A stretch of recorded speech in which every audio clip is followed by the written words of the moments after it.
आइए अब आपको सीधे लिए चलते हैं पीसीसी मुख्यालय, जहां पर गोविंद सिंह डोटासरा प्रेस कॉन्फ्रेंस को संबोधित कर रहे हैं। उद्योगपति इसके माध्यम से आ जाएंगे और जो किसान है वो किसान उनके रहमो करम पर जिंदा रहेगा और किसान किसान नहीं रह करके मजदूर बन जाएगा और एक कॉर्पोरेट घरानों का पूरे देश की किसानों की जो व्यवस्था है उसके ऊपर कब्जा हो जाएगा। कंपनियां खेती करेंगी और किसान केवल मजदूरी करेगा। तीसरा जो अध्यादेश है, आवश्यक वस्तु संशोधन अध्यादेश, इससे जो राइडर लगा हुआ था वो राइडर हट जाएगा और हटने के कारण से कोई भी व्यक्ति, कोई भी व्यापारी कितने भी सीमा में कृषि जिन्स रख सकेगा, जिससे कालाबाजारी की संभावनाएं बढ़ेगी। बड़ा स्टोर करने के बाद में एक व्यापारी उद्योगपति उस वस्तु का अभाव बता करके मनमानी पैसा वसूल करेगा। इन तीनों अध्यादेशों में बहुत सारी खामियां हैं। किसानों को नुकसान होगा, मंडी व्यवस्था खत्म हो जाएगी, व्यापारियों और बिचौलियों को फायदा होगा, किसान को नुकसान होगा। और इस प्रकार के अध्यादेश लाने के समय केंद्र की सरकार ने न अपने सहयोगी दलों से वार्ता की, न अधिकारियों से कोई चर्चा की और आनन फानन में जैसा केंद्र की सरकार का रवैया है, अडानी और अंबानी जैसे बड़े उद्योगपतियों को फायदा देने का जो 7 साल से चल रहा है, उसी के तहत बड़े लोगों को फायदा देने के लिए आनन फानन में इन्होंने इस प्रकार के तीनों अध्यादेश लाए हैं।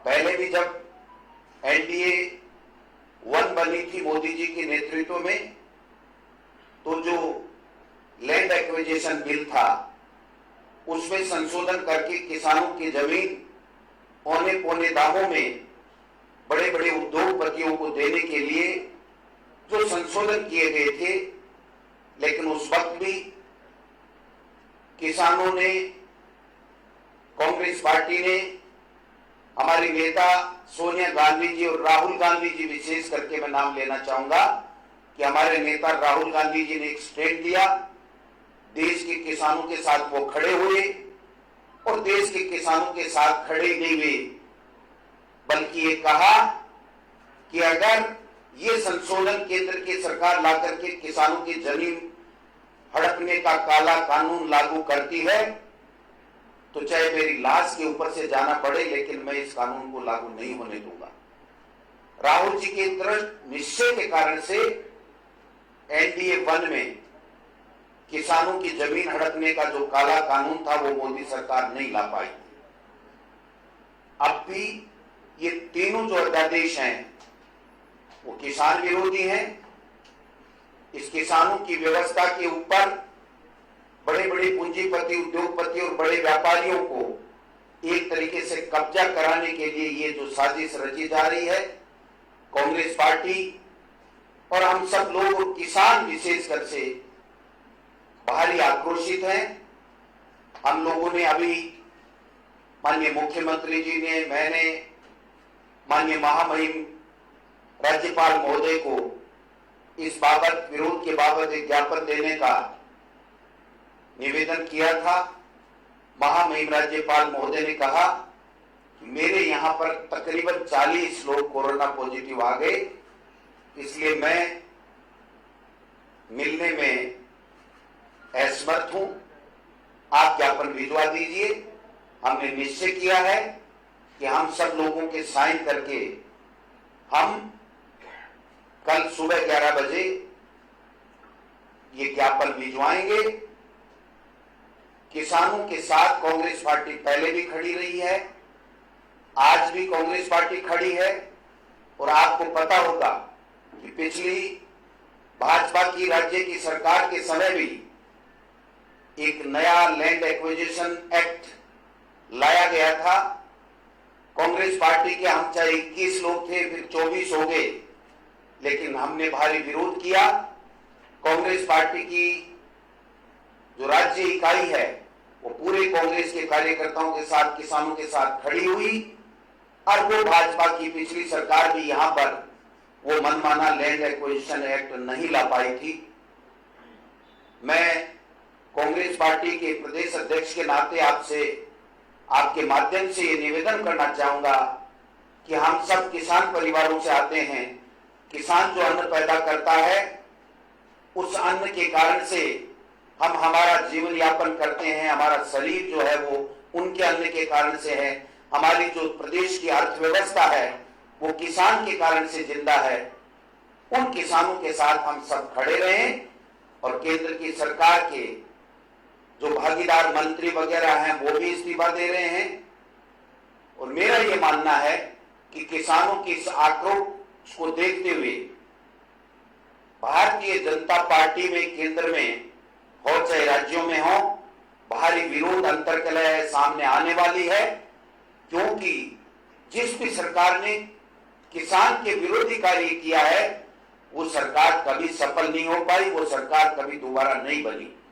इसलिए अब मोदी जी की और केंद्र की सरकार की असलियत, चाहे वो एनडीए 1 हो चाहे एनडीए 2 हो, जान चुके हैं। और पिछले दफा भी कांग्रेस का संघर्ष किसानों के साथ था, उसकी मजबूती के लिए था, उनकी बहबूदी के लिए था। आज भी कांग्रेस पार्टी का जो आंदोलन है इन अध्यादेशों को लेकर के, वो किसान के हित में है, और किसान को बर्बाद नहीं होने देंगे। कंधे से कंधा मिला करके कितने भी बड़ी लड़ाई लड़नी पड़े, कांग्रेस पार्टी सोनिया गांधी जी और राहुल गांधी जी के नेतृत्व में ये लड़ाई लड़ेगी। आप सब पधारे, आपका बहुत बहुत धन्यवाद। धन्यवाद।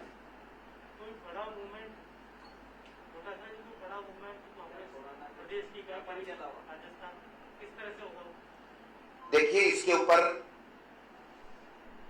दिल्ली में भी, यहां भी चल रही है चर्चाएं, लेकिन चूंकि जो कोरोना है वो भारी घात लगाए हुए है हमारे लोगों के ऊपर, उनका जीवन बचाना हमारी पहली प्राथमिकता है। इसलिए इसका जल्दी किस रूप में, किस प्रकार से किसानों के साथ मिलकर के हम कांग्रेस पार्टी अपनी रूपरेखा बनाएगी, वो हम लोग आपको जल्द बताएंगे। लेकिन हम ये नहीं चाहते, कांग्रेस पार्टी, हमारी सरकार और हमारा संगठन ये नहीं चाहता कि हम एक गोल करें, लाखों किसान सड़कों पे आए, अगर वो संक्रमित हो गए तो उनके लिए बड़ी दिक्कत आ जाएगी। इसलिए आंदोलन हमारा जारी रहेगा, लेकिन उसका स्वरूप क्या होगा ये 1-2 दिन में हम लोग तय करेंगे।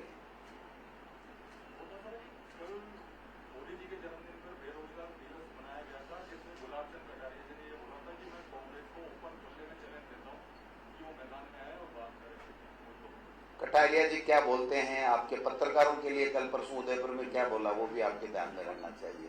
कटारिया जी हैं, वरिष्ठ हैं, हम लोग सम्मान करते हैं। वो विधानसभा में क्या बोलते हैं, पत्रकार के लिए क्या बोलते हैं, कांग्रेस के लिए क्या बोलते हैं, और कभी कभी अपनी सरकार के लिए और अपने विभाग जिसके मंत्री रहे उनके लिए क्या बोलते हैं, वो सर्वविदित है। मुझे कुछ नहीं कहना इसमें। जो तबादलों से अभी रोक हटी है, उस पे राजेंद्र राठौड़ जी का कहना है कि जो रोक हटी है उससे ट्रांसफर उद्योग शुरू हो गया है।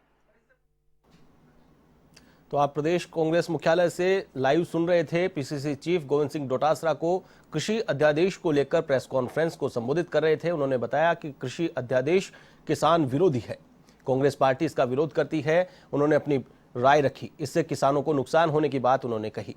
बुलेटिन में यहाँ पर